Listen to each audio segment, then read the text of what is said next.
Remue ménage.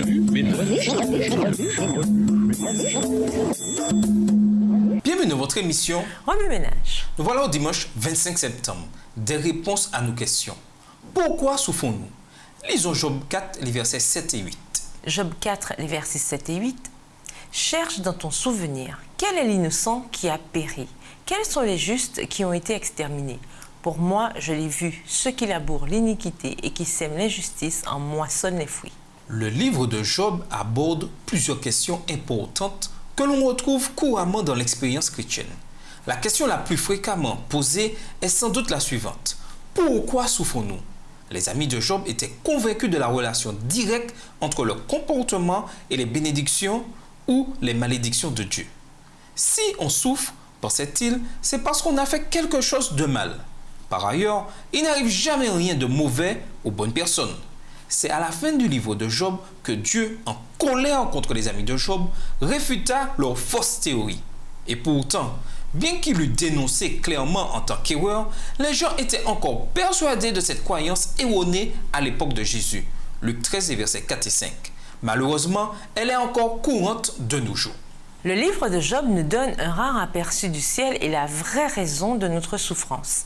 La souffrance de Job n'était pas due à son mauvais comportement ou à son infidélité envers Dieu. Elle provenait plutôt d'un ennemi accusateur qui n'hésite pas à voler, à tuer et à détruire dans la bataille qu'il livre contre Dieu et son peuple. Jean 10, le verset 10, une bataille dont l'enjeu est capital.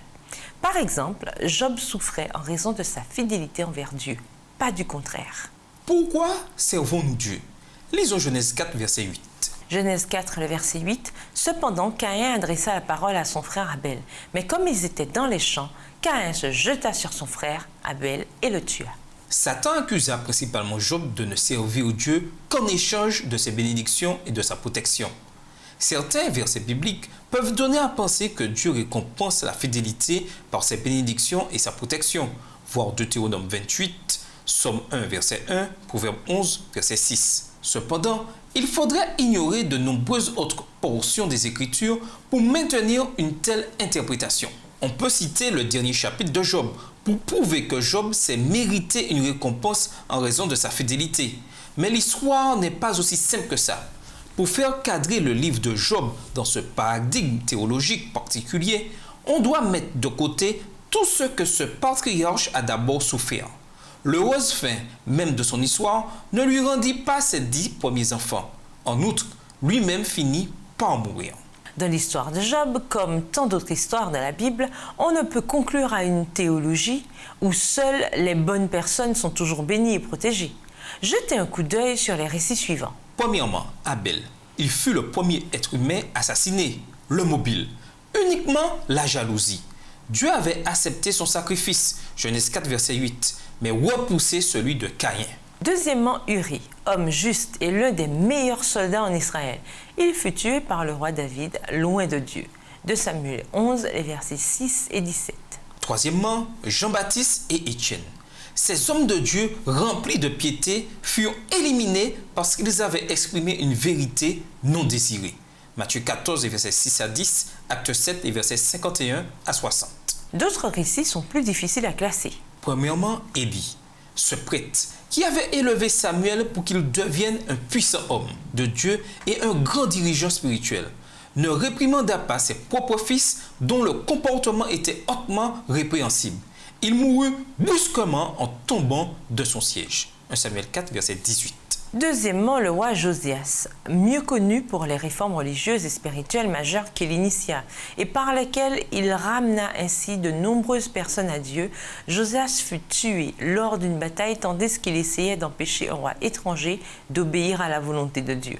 2 Chroniques 35, les versets 20 à 24. À la lumière de ces exemples, la question purement rhétorique « As-tu vu déjà des innocents ou des honnêtes gens succomber au malheur ?»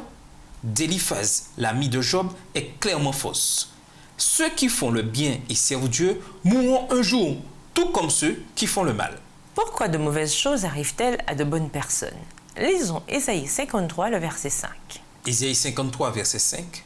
Mais il était blessé pour nos péchés, brisé pour nos iniquités. Le châtiment qui nous donne la paix est tombé sur lui, et c'est par ses meurtrissures que nous sommes guéris. La troisième question, pourquoi de mauvaises choses arrivent-elles à de bonnes personnes? Et la question qui l'accompagne, pourquoi de bonnes choses arrivent-elles à de mauvaises personnes?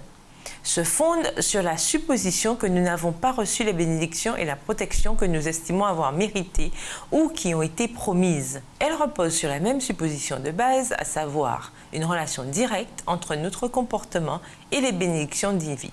Les deux questions sont renversées quand on se rend compte qu'aucun être humain n'est bon. Il n'y a pas d'homme juste, pas même un seul, Romains 3, verset 10. Nous errions tous ça et là comme un troupeau éparpillé. C'était chacun pour soi, Ésaïe 53, verset 6. Toutes les bonnes œuvres pour lesquelles nous estimons mériter des éloges n'ont en réalité aucune valeur, Ésaïe 64, verset 5. Si Dieu donnait aux mauvaises personnes, nous, ce que nous méritons vraiment, nous ne pourrions tenir le coup longtemps. La seule chose que nous méritons vraiment, c'est la mort. Car le salaire que paie le péché, c'est la mort. Romains 6, verset 23. Heureusement, Dieu ne nous a pas donné ce que nous méritons. Il ne nous a pas punis comme nous l'aurions mérité. Il ne nous a pas fait payer le prix de nos fautes. Psaume 103, le verset 10. Il est plutôt mort pour nous, nous donnant ainsi l'ultime bénédiction, la vie éternelle. Romains 5, les versets 6 et 7. Dès que nous considérons notre condition naturelle, les deux questions deviennent: pourquoi de bonnes choses arrivent-elles à de mauvaises personnes, nous? Et pourquoi de mauvaises choses doivent-elles arriver à l'unique bonne personne, Jésus? Alors, même si la mort s'étend à tous, elle n'est en réalité qu'un temps de transition avant la vie éternelle pour ceux qui acceptent le don du salut. Je suis la résurrection et la vie. Celui qui croit en moi vivra, même s'il meurt. Jean 11, verset 25. Par rapport à ce don, certains tombent dans le même type de piège théologique que les amis de Job. Ils servent Dieu, consciemment ou inconsciemment, pour être sauvés. Notre relation avec Dieu change du tout au tout dès que nous le servons, non pour être sauvés, mais parce que nous sommes sauvés. Remue-ménage. Comment la relation de Job avec Dieu change-t-elle au cours du récit? Si l'on vous posait les questions citées plus haut, que répondriez-vous? Au revoir. Et à demain si Dieu veut. Remue-ménage.